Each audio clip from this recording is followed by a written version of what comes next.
So when Trump first started getting some traction as a candidate for president, all I could think of was this bratty little girl who was in my fifth grade class, bossy little thing. And he was just like her. and Except now she had a cell phone, so she could boss people around remotely.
Except now she had a cell phone, so she could boss people around remotely.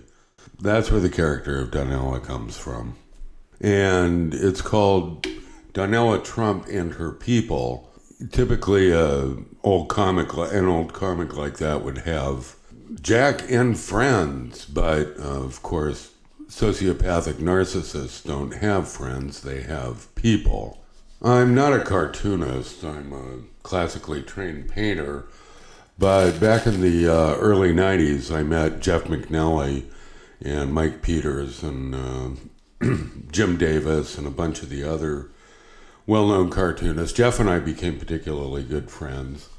He was the funniest guy I ever knew, and sadly he died of lymphoma around the turn of the century. He and I were working on an animated project at the time that died when he died, but I always wanted to be able to be a cartoonist like Jeff, and it's kind of funny because all those cartoonists wanted to paint like me.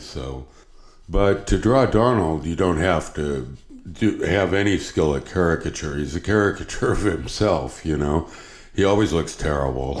He's always screaming at somebody, his hair is always messed up, He's like a camel, To do a cartoon of a camel, all you have to do is draw a camel.